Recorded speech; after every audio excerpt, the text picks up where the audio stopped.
Hey, salut, c'est Roby, j'espère que vous allez bien. Je vous donne des nouvelles rapides de l'expérience tectonique. Alors, qu'est-ce qui s'est passé depuis hier? J'avais déjà fait une vidéo hier après-midi, et puis là, j'en refais une autre ce matin, parce qu'il y a quand même des choses qui se sont passées.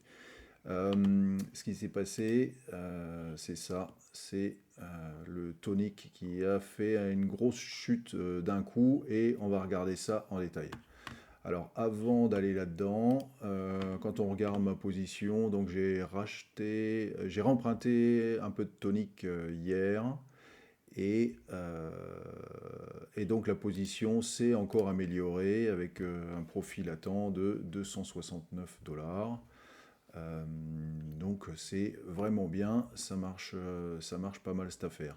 Sur les courbes, on voit bien le principe du truc hein, où j'emprunte du tonique, j'ai l'équivalent en USDC, le tonique baisse, donc l'équivalent en USDC baisse. Une fois que j'ai assez de place dans le loan to value, eh bien j'en remprunte un petit peu, le tonique continue à baisser, et je remprunte un petit peu, et ainsi de suite. Donc le profit continue à monter. Alors, quand même, attention, c'est une opération à effet levier, hein, donc vous voyez qu'avec 1000 dollars de collatéral mis au début, pour l'instant, j'en suis à l'équivalent de 2000 dollars empruntés. Donc ce genre d'affaires, ça peut se retourner assez rapidement. C'est pour ça que je suis assez conservateur sur le pourcentage de loan to value. Hein, je pourrais aller plus haut que ça. Mais voilà, gérons un peu le risque. Euh, alors, pourquoi il y a eu une grosse baisse comme ça? On était à 0,0001618 pour la valeur du tonique. Et puis d'un coup, on est passé à 15,70 et puis ça a continué à baisser. Donc là, il y a eu un gros décrochage. Alors moi, j'attendais un petit peu de rebond pour remprunter du tonique. Et le rebond, il n'est pas venu. En fait, ça a été une chute. Et d'ailleurs, j'ai remprunté sur ce petit rebond après la chute là. Donc qu'est-ce qui s'est passé? Si on revient, c'était hier hein, vers 9h40. Là, on voit, il y a une vente de tonique hein, pour environ 20 000 dollars, 120 milliards de tonique.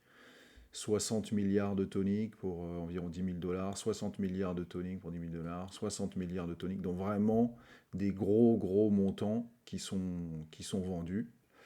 Et j'ai regardé les transactions, et les transactions, eh bien en fait c'est toujours la même personne qui l'a fait. Alors, là on voit pas très bien, on va agrandir ça, hop. Voilà, donc c'est toujours ce gars-là ou cette fille-là là, de ce wallet qui emprunte des toniques sur Tectonic et qui les swap. Alors j'ai regardé les transactions, il y a plusieurs choses, notamment celle-là, donc il la transforme en BTC et ce BTC il le remet en collatéral dans Tectonic. Il y a d'autres transactions où il fait une paire B-Cro-Cro. Hein, il récupère des BCRO sur Argo Protocol et puis il fait une paire de liquidités pour toucher ce pourcentage sur deux jetons qui sont a priori appairés. Donc effectivement, c'est potentiellement une bonne idée si Argo Protocol s'écroule pas. Donc vraiment des gros montants et le total de montants c'est environ 100 000 dollars. Hein, et donc hier soir, vers 9h, qu'est-ce que c'est vers 9h44, ce wallet-là a emprunté pour l'équivalent de 100 000 dollars de tonique sur Tectonic et les a tous vendus en différents jetons. Donc c'est ça qui a fait tomber le jeton. Alors, euh, je suis allé voir combien de jetons cette personne avait emprunté et où est-ce qu'on le trouve. Où est-ce qu'on le trouve Bon, voilà, je pense que c'est là. Voilà, donc ça c'est la transaction qu'on a vue, la transaction précédente, celle qu'on a vue tout à l'heure. Donc il emprunte 120 milliards de toniques d'un coup. Et pour aller voir, alors je vais copier l'adresse du wallet, et pour aller voir combien il a emprunté en tout, je vais sur le contrat.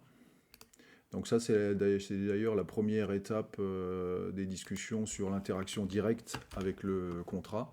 Donc ça, c'est le contrat qui gère les emprunts et supply de Tonic pour Tectonic. Il y a un contrat par token et on va aller voir, ce qu'il y a. Alors c'est où? Non, c'est pas là. Voilà, account snapshot. Donc je colle son numéro de wallet et je regarde. Donc le nombre de toniques empruntés, c'est ce chiffre-là. Donc si j'enlève 18 chiffres après la virgule, en fait ce chiffre-là, c'est 647 milliards de toniques. Donc ça veut dire que cette personne sur Tectonic, moi j'ai combien? Donc moi j'ai 13 milliards d'empruntés. Et lui, il en a emprunté 647 milliards. Et 647 milliards de toniques, ça fait combien? Eh bien, on va le savoir tout de suite. 647, si je voulais changer, si je devais changer 647 milliards, eh bien, ça me coûterait 95 000 $.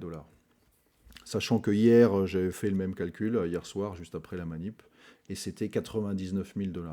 Donc avec ses emprunts et la baisse pendant la nuit, et ce monsieur, il a une différence de 4 300 $, ce qui est plutôt pas mal. Donc voilà, hein, donc moi je fais Mumuse avec 1000 $ de capital. Donc il y en a qui font la même chose avec 100 000 $ de capital. Bon voilà, chacun ses moyens, hein. Voilà, c'est tout ce que je voulais dire là-dessus. Donc, du coup, cette chute, bon, finalement, ça fait. J'ai pas pu emprunter avant que ça chute, mais finalement, ça fait mon affaire, hein, puisque le, ça a augmenté le profit latent de mon opération. Alors, ensuite, autre chose. Hier après-midi, j'avais fait une tentative de calcul du coût des intérêts pour emprunter le tonique. Calcul complètement foireux, hein, donc je suis désolé, je sais pas ce que j'ai fait, hein. C'est le calcul, c'était vraiment n'importe quoi, hein.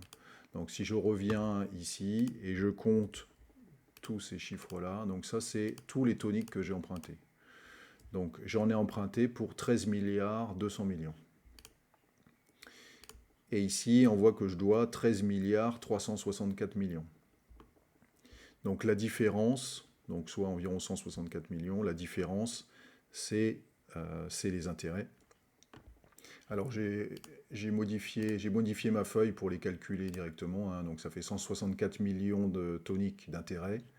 Et si on les transforme au cours du jour, ça fait environ 25 $. Donc dans la feuille, hein, pour ceux qui l'ont en partage, ici j'ai rajouté tous les calculs généraux, combien de toniques j'ai emprunté, combien ça fait d'intérêt, comment je le transforme en valeur USDC avec la dernière valeur du tonique. J'ai rajouté aussi une formule pour calculer le cours de liquidation tout de suite. Comme ça, j'ai pas besoin de chercher. Donc là, le cours de liquidation 1990. Regardons ici. Voilà, donc là j'ai mis le trait à 1990. Hein, ça me fait une référence. Aussi, chose intéressante. Donc le pourcentage de profit, hein, c'est 269 $. Donc sur 1000 $, ça fait 26,9%. Et l'opération est en cours depuis 8,9 jours. Et donc si j'extrapole ça sur l'année, ça me fait un APY de 1100%. Alors, évidemment, il y a des chances que ça continue pas à ce train-là sur une année entière, hein. Mais quand même, ça montre l'intérêt de cette opération-là. Donc sur à peine plus d'une semaine, faire 26, presque 27% sur à peine plus d'une semaine, hein, ça équivaut à un APY de 1100%. Donc je suis assez content de la manip. Voilà l'affaire. Ce sera tout pour aujourd'hui, hein. Je vais attendre que le loan to value baisse encore et puis je vais continuer à faire la manip là. On se donne rendez-vous demain pour voir comment ça a évolué. Allez, je vous souhaite une bonne journée et je vous dis à demain pour de nouvelles aventures. Bye bye.